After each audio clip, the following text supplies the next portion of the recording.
जाफराबाद में कायम रमजान सस्ता बाजार भी आम आदमी को रिलीफ फराहम करने में कामयाब न हो सका। रोजमर्रा की जरूरियात जिंदगी की अशिया, आटा, चीनी वगैरह की अदम दस्तियाबी से शहरी मायूस लौटने लगे। जाफराबाद में कायम रमजान सस्ता बाजार, जो कि इंतजामिया और मकामी ताजिरों के ताउन से एक छोटी सी गली में कायम कर दिया गया है, लेकिन शहरियों को इस बचत बाजार से मायूसी के सिवा कुछ दस्तियाब नहीं है। खास नहीं है। मैं उधर बाजार में भी गया हूँ, कोयटा रोड पे भी गया हूँ, आम रेडियो पे, वहाँ भी तकरीबन यही रेट है। 100 रुपये मैंने उधर पूछा लीमा, वहाँ भी 100 रुपये पाव है।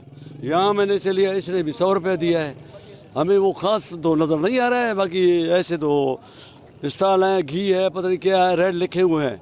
आटे का ये हाल है, घी का ये हाल है। इस गवर्नमेंट ने और महंगाई कर दी है। बस एक तरीकाकार है वारदात का। बस वो बाजार से इसे फ़र्क तो नहीं है। ये बस एक लोगों को दिखाने के लिए है। लेकिन इंतजाम में खुद आए, बैठे, करे। बाकी 50, 40, 60 रुपये जो है किलो में फ़र्क पड़ता है, तो फिर आदमी को फ़ायदा है।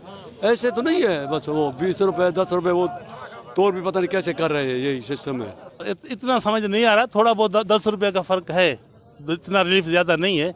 बहरहाल ये जो इनाम निकाल रहे हैं, इसके लिए हर कोई अपनी इसके लिए करते हैं, भाई इनाम निकलेगा, ये लालच में कर रहे हैं। इतना रिलीफ तो नहीं है। चीनी बोल रहे हैं, चीनी दो 1 किलो देंगे। 1 किलो चीनी से क्या होता है? आटा है 5 किलो, गरीब आदमी 5 किलो आटा एक टाइम खाता है, उसको एक मन दे दे फिर रिलीफ है। अभी रिलीफ खास नहीं है। शहरियों ने हुकूमत बलूचिस्तान से अपील की है कि आम आदमी को रिलीफ फराहम करने के लिए अमली इकदाम किए जाएं। सस्ते बाजार के नाम पर जाली बिल बनाकर कौमी खजाने को नुकसान से बचाया जाए। वश न्यूज़, जाफराबाद, बलूचिस्तान।